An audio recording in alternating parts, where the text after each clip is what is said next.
Kiss me. Kissimmee. Kissimmee. Kissimmee. Kissimmee, Florida.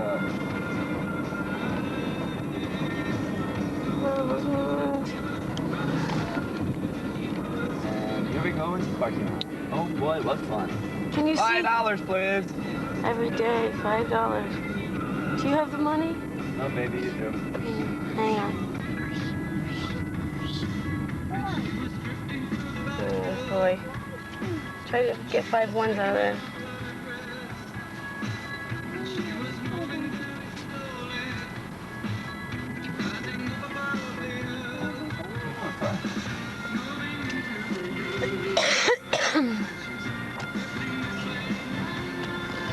We should get both our fathers one of those caps with that holds a drink and it has a straw that goes all over the place into their mouth.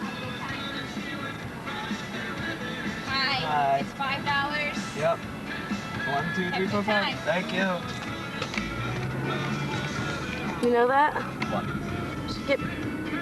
Yeah, the caps with... Don't be upset, honey. I'd like to get him something. I don't know what to get Dad. I don't know what to get. Tickets. Oh, not the ticket. Grab this, baby. Why do you put the other one up there? What other one?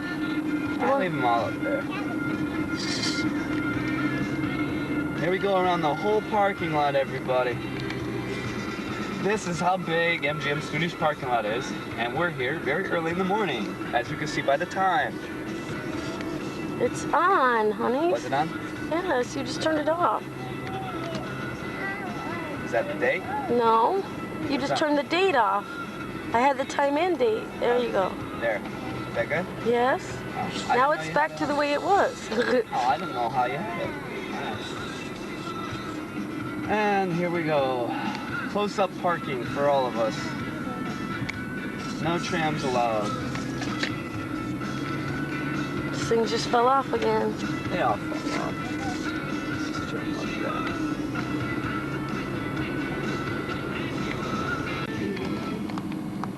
That's that house. The Tower of Terror. And Paz Jim is going up it and then down it. That's like the first thing on her agenda. On your agenda, maybe. On my agenda, it is. Then you guys. Walking into MGM. Can't walk holding on. But if we run a stroller here.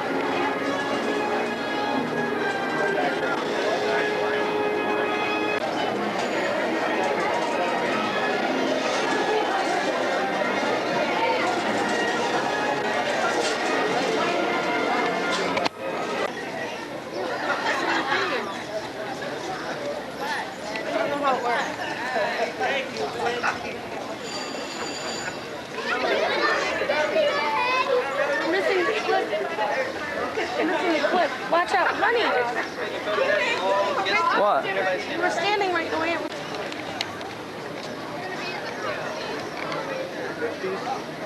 Yeah, that's right.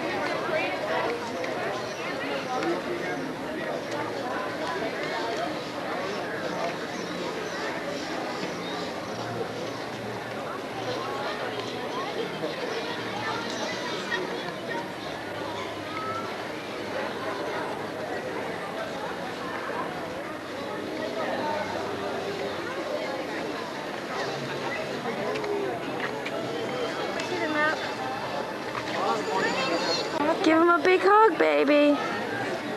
Oh, that's nice. Say bye-bye. Bye, Mickey.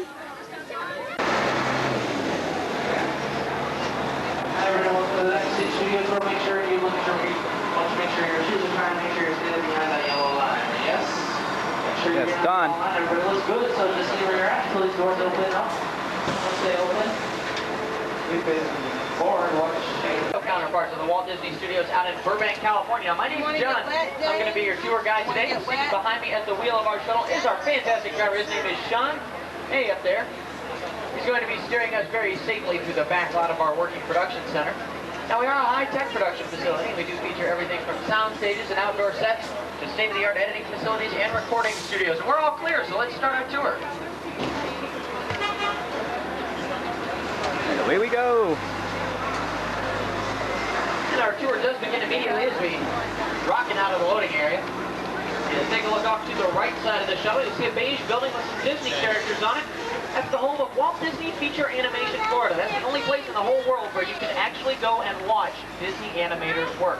There's a tour that goes through there. It's called The Magic of Disney Animation. If you haven't taken that yet today, I do recommend it. It's a lot of fun. It's very informative. And you can see where our animators have worked on such productions as Aladdin, Beauty and the Beast, The Lion King, of course, our current hit, Pocahontas, and they're already hard at work for our 34th full-length animated feature. It's The Hunchback of Notre Dame. Be coming out next summer. Stars the vocal talents of Kevin Kline and Demi Moore. Just want to keep your eyes open for that. Now, in addition to the work going on in our animation department, we usually have a number of live-action productions taking place on our backlot. Now today, there's a small crew testing some special effects in one of our larger sets. And a little bit later on in the tour, we might get clearance to go through that set. John will be on the radio. He'll let us know when we get just a little bit closer. Right now, look up to the right side of the shuttle. That building is our prop warehouse, but focus above it, high in the sky. You're going to see the landmark and symbol of the Disney MGM Studios. It's an award-winning Earful Tower. 13 stories high, capped off by a giant set of Mickey Mouse ears weighing about 5,000 pounds each. It's got a hat size of about 342 and 3/8. Now also on the right side of the shuttle, a little lower to the ground, is one of our larger prop storage areas. We call that the motor pool. The colorful vintage vehicles were all used in the Walt Disney motion picture Dick Tracy. And parked on the corner is a Gulfstream 1 aircraft that was purchased by Walt Disney himself back in 1964. Now originally, that plane was used to fly Walt and his Imagineers from California out to New York for the final stages of the World's Fair. A little bit later on in the 60s, the plane was used to fly secret scouting missions over Central Florida when they were looking for the perfect place to build Walt Disney World. The two silver space pods are from the 1986 Disney film The Flight of the Navigator. And back on the left side of the shuttle, we have some more beige buildings. Now these are our production bungalows. I want to keep your eyes open as we head through here. See, this is where the producers and directors meet to discuss their television and movie deals. It's also where we house the production crews working at the studios. In recent months, we've had the production crews back here for Wheel of Fortune. They did some taping here not too long ago. And the television sitcom Family Matters actually filmed their two-part series finale, or season finale rather, all over the resort with their headquarters right here on our own backlot.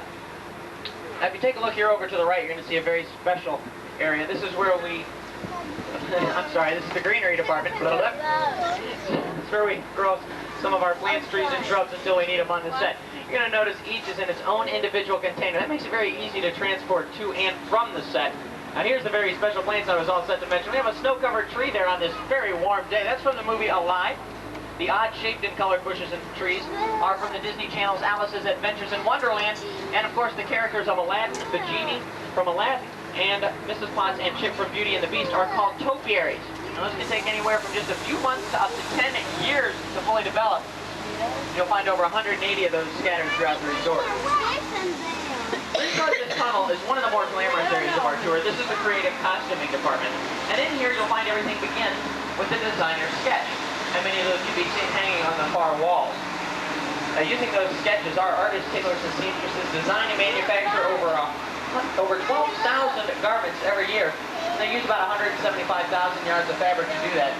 In the display showcases off to the left, you can see some of the more famous examples of their work, where we have actual costumes worn by Whoopi Goldberg in Sister Act 2, Angela Bassett and What's Love Got to Do with It, Kirk Cameron in the computer wore tennis shoes, a hockey uniform from D2, the Mighty Ducks, and costumes worn in an episode of The Golden Girls. And we do boast the world's largest working wardrobe department here in Central Florida. We have a total of over 2.5 million garments, and that astounding number does grow each and every production day. Next up off to the left, some of the more technical areas, the lighting and grip, audio and camera departments, are where our technicians store and maintain all the equipment and assemble it into the sophisticated electronics packages that we use here on our backlot, and we also ship them all over the country. Now off to the right side of the shuttle, a very unique Delta L-1011. That was an actual working aircraft. We cut it right down the middle for production use. And when it's not found here in its Pleasantville hangar, you can find it over on one of our sound stages where it gets used for productions like the movie Passenger 57. That very plane was hijacked with Wesley Snipes aboard in that film. And back off to the left before we head back outside, you can take a peek into our scenic shots. Pretty busy in there. That's where our carpenters and artisans design and build all the sets for our productions here. They build sets for everything from the live shows that we do here in the theme parks to feature films like the movie Honey, I Flew Up the Kid. Now in the middle of that film, they actually transformed part of their own building, the outside, and this entire area here into the Nevada home of Sterling Laboratories. You can see the Sterling guard shack right there off to the left. Now that guard shack is an example of what we call a standing set. That's a set that's meant to be used over and over. And we'll see a few more of those in just a couple minutes. Underneath this big green canopy, if you take a quick peek through that opening, you'll see what looks like a big swimming pool. That's actually our newest underwater special effects tank. It's pretty versatile. It ranges in depth from 4 to 16 feet, and they've actually recently sculpted the bottom of it to look like the ocean floor, so the production crews can film undersea sequences here on our backlot instead of going to the time and expense of traveling out to location. Why not? Now this neighborhood that we're getting ready to enter looks like it'd be the perfect place to pack your bags and move in here and stick around at Disney for a while. Before you do that though, you might want to take a close look right through that first house there, off to the right. No backs or insides. Very open house, as the sign says out front. These are all what we call facades, or false fronts. They're basically empty shells, and we use them for exterior filming only. Now, each is designed to reflect a different aspect of American architecture. That way we can film scenes that appear to take place all over the country without ever leaving our own backlot. You see, when a production team does travel from town to shoot on location, they can run into a lot of problems that they have little or no control over, but they can easily avoid by shooting here. That's why every house back here has been used for production work. Everything from commercials to television shows to feature films. And probably our most famous home is from a television series. It's coming up off to the left, the beige Hawaiian-style home behind all these ferns. If you don't recognize it, let me give you 4 clues. Betty White, Rue McClanahan, Estelle Getty, and B. Arthur. And if that's not enough, check out the name on the mailbox. That was the Golden Girls home. Filmed all the exterior shots of that house here on our backlot in Orlando. And then we edited these in with the interior footage that we filmed on the sound stages out in Burbank. Now right next door to the Golden Girls, we have a blue home. This is Alice's home from the Disney Channel's Adventures in Wonderland. It's a good example of what happens when a house is selected for a shoot. See, our set dressers add details, like the plants hanging there on the porch, the bicycle left out there on the sidewalk. There's even a newspaper that's been rather carelessly tossed up there on the roof. All these are little details that tell you a little bit more about the family that, of course, really doesn't live there. You might even notice there's a doghouse out there in the front yard. And that's important because every neighborhood does need a guard dog. Well, that doghouse is quite big enough for the guard dog we have standing at the end of Residential Street. As we come around this corner, if you take a look off to the right, you'll see our 30-foot Bulldog Cafe. This is from the Walt Disney movie The Rocketeer. It's a restaurant where the Flyers meet to eat in that film. Parked out front, a couple of vehicles from the movie. The GB Super Sportster, the plane, as realistic as it may seem, is actually one of our large-scale props. It can't fly. They actually simulated the flight scenes using a technique called blue screening. Now, if you'd like to learn a little bit more about blue screening and some other special effects tricks, you might want to take the Inside the Magic Special Effects and Production Tour. I can give you really easy directions on how to get to that once we reach the end of our own journey. Off to the left as we come around this corner, you'll catch a quick glimpse of New York Street. Don't worry, we're going to be coming back there just a little bit later on in the tour. Right now, we're going to go a little bit deeper into the backlot. This is the place we call the Boneyard. Now, the Boneyard is kind of a larger version of the motor pool that we saw back at the beginning of the tour. It's an outdoor prop storage area. Because our production schedule does change from week to week and month to month, so do the contents of the Boneyard. We have everything back here from boats and planes to cars of all shapes and sizes. The first prop we're going to find is parked here on the corner. It's a custom-built black speedboat from the Disney television production, The 100 Lives of Blackjack Savage. Now that's modeled after the SR-71 Blackbird spy plane, and that is an actual working boat. It's been clocked on the water at speeds of over 70 miles per hour. The black antique car with the green spoke wheels was used in the Brian De Palma film The Untouchables. Sean Connery won a Best Supporting Actor Oscar for his role in that film. The Yellow Lotus car is one of about 3 identical cars used in the film Honey, I Flew Up the Kid. And the large military cargo plane is from a new Disney movie coming out next month called Operation Jumbo Drop. Danny Glover and Ray Liotta star in that. There's another one of the Zelinsky family solar vans you might notice is identical to the one parked under the Sterling Guard Shack. There's 3 of those scattered throughout the park as well.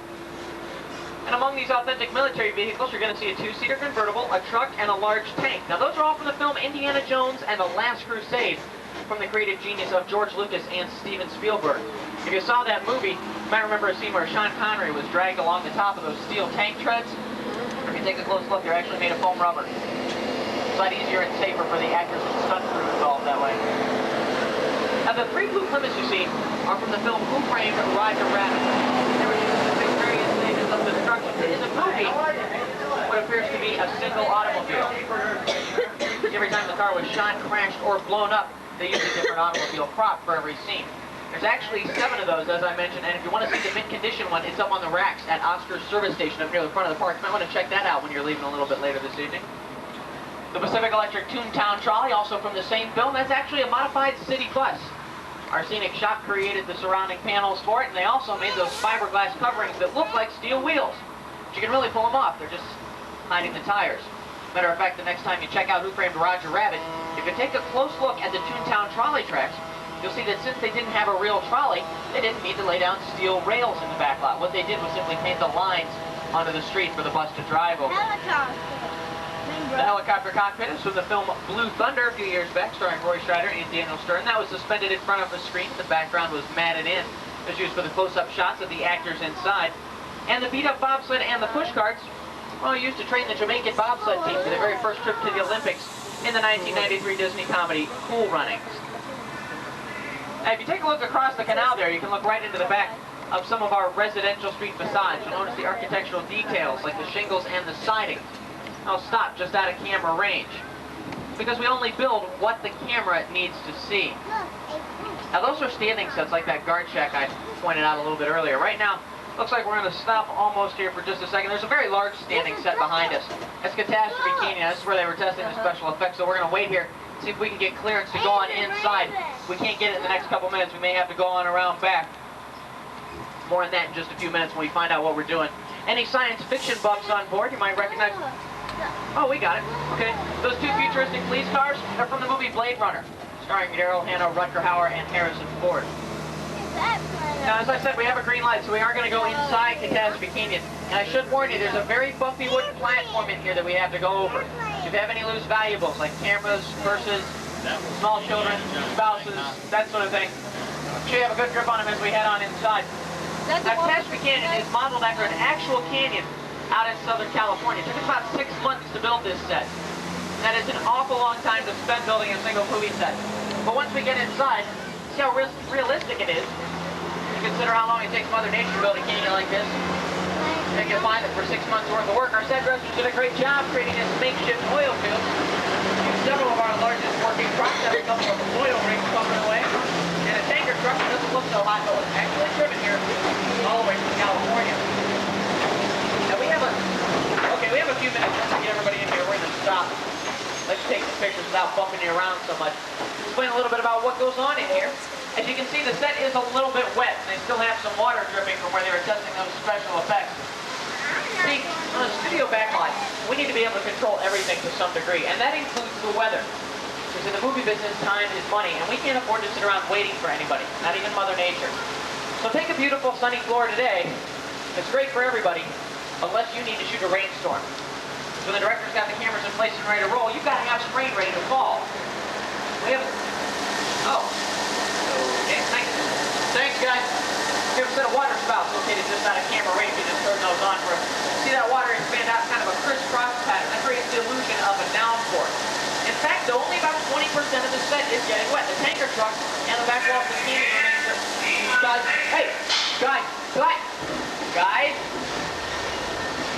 we have a tour grouping. All right. It looks like they're going to run their whole scene. Let's get out of here just a minute.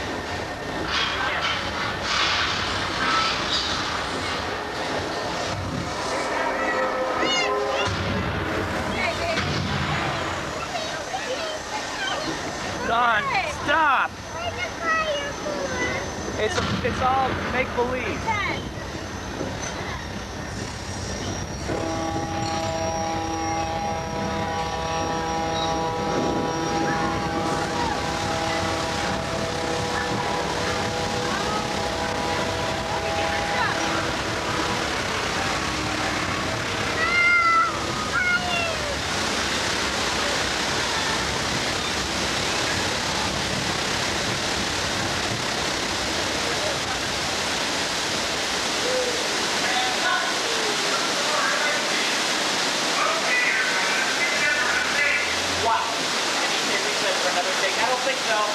last event was just fine. What you all think of your Catastrophe Canyon?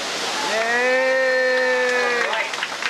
Since we're all clear back here, whenever you're ready, Sean, head us on out of here. We're going to go around the back of the canyon in a minute, explain a little bit about how we created all those special events. As you can see, our tanker truck up there has already reset itself for the next show. Because as you probably guessed, there's I'll make believe, Donnie. working back here in the canyon.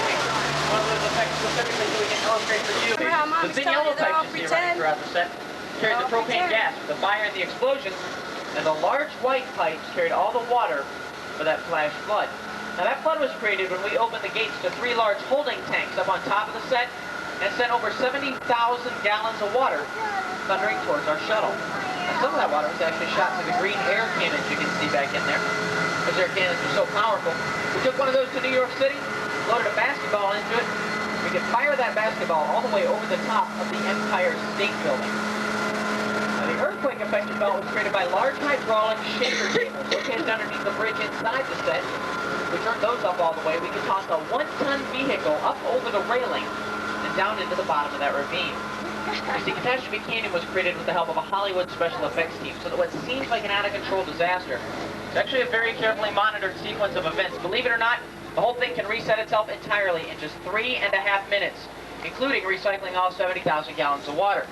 Take a quick look there over your left shoulder. See, 3.5 minutes gives us just enough time to get another shuttle load of victims and send them on in for their very own shuttle load of visitors. Sorry, send them on in for their very own special effects show.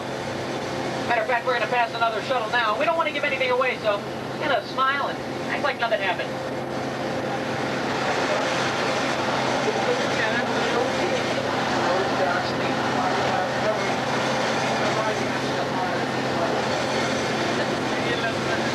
All right, well, from the canyons of Southern California all the way back to the streets of New York. How's everybody doing there in the back half of the shuttle? Say hi, Chief, when we come around this corner. Hey, that woke you up, didn't it? Single brick in any one of them. It's mostly plywood, styrofoam, and fiberglass. And we do have a great photo opportunity coming up. If you put your cameras away, you want to get them ready. Off to the right side of the shuttle, you're going to use our Washington Square archway, and that's going to frame your own souvenir photo of the New York City skyline right here in Central Florida. This is an old movie illusion. It's called forced perspective.